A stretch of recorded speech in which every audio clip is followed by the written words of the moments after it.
নমস্কার বন্ধুরা, পম্পার কিচেনে আপনাদের সকলকে স্বাগত। কাঁচা আলু আর অল্প একটু সুজি দিয়ে দুর্দান্ত স্বাদের একটা নাস্তার রেসিপি আজ আমি আপনাদের সাথে শেয়ার করব।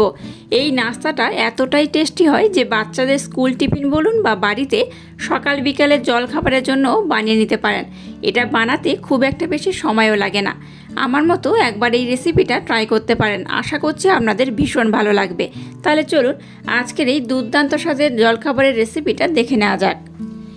আজকে সুজির এই জলখাবার বলুন বা নাস্তা বলুন বানানোর জন্য দেখুন এই বাটির এক বাটির একটু কম আর হাফ বাটির একটু বেশি আমি সুজি নিয়ে নিয়েছি। যতটা সুজি নিয়েছি তার ঠিক অর্ধেকটা দিয়ে দেবো টক দই। এখানে আমি টক দই ব্যবহার করছি। আমাদের হাতের কাছে যদি টক দই না থাকে, টক দইয়ের পরিবর্তে এখানে আপনারা কিন্তু লেবুর রস ব্যবহার করতে পারেন। তো যাই হোক, এই দইটাকে আমি একটু ভালোভাবে এইভাবে ফেটিয়ে নিয়েছি। এবার দইটাকে এর মধ্যে দিয়ে দেবো। যতটা টক দই নিয়েছি ততটা আমি জল নিয়ে নিয়েছি, আর জলটা এই পাত্রের মধ্যে দিয়ে দইটাকে ধুয়ে আমি এর মধ্যে দিয়ে দিলাম। এবার এই দুটো উপকরণ আমি একসাথে খুব ভালোভাবে ব্লেন্ড করে নেব। এখানে কিন্তু খুব বেশি জল ব্যবহার করবেন না, এক্সট্রা করে জল ব্যবহার করার দরকার নেই। যতটা টক দই নিয়েছি ততটা কিন্তু আমি এখানে জল নিয়ে নিয়েছি। এটাকে আমি খুব ভালোভাবে মিক্সড করে নিয়েছি। এবার এটাকে আমি 10 মিনিটের জন্য রেস্টে রেখে দেবো। ততক্ষণ আমি আর একটা কাজ কমপ্লিট করব। এবার নিয়েছি একটা মিক্সির জার, এর মধ্যে দিয়ে দেবো 2 কোয়া রসুন, দিয়ে দেবো একটু আদার টুকরো, দিয়ে দেবো 2টো কাঁচা লঙ্কা। লঙ্কাটাকে ভেঙে দিলাম। এবার দেখুন একটা আলু নিয়েছি, আলুটাকে আমি খুব ভালোভাবে গ্রেট করে ধুয়ে রেখেছি, আলুটাকে এর মধ্যে দিয়ে দিলাম। এবার সমস্ত উপকরণ খুব ভালোভাবে আমি ব্লেন্ড করে নেব। 5 মিনিট পর আমি আবার ফিরে এলাম। 5 মিনিট পর দেখাচ্ছি, দেখুন মিশ্রণটা কিন্তু আগের থেকে অনেকটা কিন্তু ফুলে গেছে। তো এবার যে আদা রসুন কাঁচা লঙ্কা ব্লেন্ড করে আলুর সাথে যে পেস্ট আমি বানিয়েছি সেটার মধ্যে দিয়ে দেব। এবার মিক্সির জারটা ধুয়ে সামান্য পরিমাণে জল এখানে আমি দিয়ে দিলাম। আবারও সমস্ত উপকরণ খুব ভালোভাবে আমি ব্লেন্ড করে নেব। আজকের রেসিপিটা বানানোর জন্য এই ব্যাটারের ঘনত্ব কিন্তু একদম পারফেক্ট হতে হবে। ঘনত্ব যদি খুব বেশি হালকা হয়ে যায়, মানে খুব বেশি যদি পাতলা হয় বা খুব বেশি যদি গাঢ় হয়, তাহলে কিন্তু হবে না। মিশ্রণটা কেমন হবে আমি আপনাদের দেখিয়ে দেব। এই পর্যায়ের মধ্যে দিয়ে দেবো 1 চামচ লবণ, চাট মশলা দিয়ে দেবো এই চামচের 1 চামচ। আবারও সমস্ত উপকরণ খুব ভালোভাবে আমি মিক্সড করে নেব। আজকের মিশ্রণটা কিন্তু একদম রেডি হয়ে গেছে। তবে এই অবস্থায় এটাকে কিন্তু আমি আবারও 5 মিনিট রেস্টে রেখে দেবো। 5 মিনিট পর আমি আবার আপনাদের সাথে নেক্সট স্টেপ শেয়ার করব। দেখুন 5 মিনিট পর আমি আবার ফিরে এলাম। 5 মিনিট পর দেখাচ্ছি, দেখুন ব্যাটারটার ঘনত্ব কেমন হয়েছে। ব্যাটারটার ঘনত্ব কিন্তু এইরকমই হয়েছে, খুব বেশি ঘন নয় আবার খুব বেশি পাতলাও নয়। এবার এখানে সামান্য পরিমাণে গোটা জিরে আমি দিয়ে দেব, আর এই চামচের 3 ভাগের 1 ভাগ দিয়ে দেবো বেকিং পাউডার। বেকিং সোডা এখানে আমি ব্যবহার করব না। এবার এই বেকিং পাউডারের উপর আমি একদম সামান্য পরিমাণে জল দিয়ে দেব। আবারও সমস্ত উপকরণ খুব ভালোভাবে আমি ব্লেন্ড করে নেব।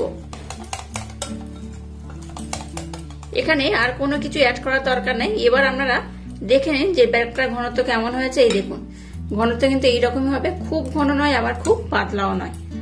তো যাই হোক, আজকে রেসিপিটা বানানোর জন্য ব্যাটারটা একদম রেডি হয়ে গেছে। এবার দেখুন এরকম একটা আমি পাত্র নিয়ে নিয়েছি, আর পাত্রের চারিদিকে আমি একটু তেলের প্রলেপ লাগিয়ে দিয়েছি। এবার এই ব্যাটারটাকে এর মধ্যে আমি দিয়ে দেব। এবার দেখুন এটাকে আমি একটু ভালোভাবে ট্যাপ করে নেব। এবার গ্যাসটাকে জেলে দিয়ে একটা কড়াইতে জল দিয়ে জলটাকে আমি মিডিয়াম গরম করে নিয়েছি, আর এরকম একটা আমি স্ট্যান্ড দিয়ে দিয়েছি। এবার মিশ্রণটাকে এর মধ্যে আমি বসিয়ে দেব। প্রথমে গ্যাসের ফ্লেমটাকে 5 মিনিট হাই দেবেন, তারপর গ্যাসের ফ্লেমটাকে একদম লো করে এটাকে খুব ভালোভাবে আমি ভাপিয়ে নেব। 5 মিনিট পর আমি আবার ফিরে এলাম। দেখুন 5 মিনিট পর গ্যাসের ফ্লেমটাকে লো করে দিয়েছি। এবার দেখুন চিলি ফ্লেক্স উপর থেকে আমি দিয়ে দেবো ডেকোরেশন করার জন্য। এটা দিলে কি হয়, দেখতে খুব সুন্দর লাগে। আর দিয়ে দেবো ধনেপাতা কুচনো। আপনারা কিন্তু আপনাদের মনের মতো করে ডেকোরেশন করতে পারেন।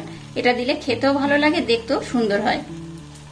আবারও ঢাকা দিয়ে গ্যাসের ফ্লেমটাকে লো করে এটাকে হতে দেব। দেখুন এটাকে আমি খুব সুন্দর করে বানিয়ে নিয়েছি, আর কত সুন্দর দেখতে হয়েছে। দেখুন একটা এরকম আমি কাঠি নিয়ে নিয়েছি, এটা দিয়ে আমি আপনাদের দেখাচ্ছি। দেখুন এটা হয়ে গেছে কিনা, এই দেখুন এর মধ্যে কিন্তু কিচ্ছু লেগে নেই, মানে বুঝতেই পারছেন, তার মানে এটা হয়ে গেছে, খুব ভালোভাবেই হয়ে গেছে। এবার আমি গ্যাসটাকে বন্ধ করে দিলাম। এবার এটাকে আমি একটু ঠান্ডা করে উঠিয়ে নিয়ে আপনাদের দেখাবো এটা কত সুন্দর হয়েছে। দেখুন এটাকে আমি খুব ভালোভাবে ঠান্ডা করে নিয়েছি। এবার দেখুন একটা ছুরি নিয়েছি, ছুরির মাধ্যমে এটাকে আমি ডিমোল্ড করে নেব। এবার দেখুন একটা প্লেট আমি নিয়ে নিয়েছি, এটাকে এই প্লেটের মধ্যে আমি ডিমোল্ড করে নেব। এইভাবে একটু ট্যাপ করবেন, দেখবেন এটা খুব সহজে উঠে আসবে।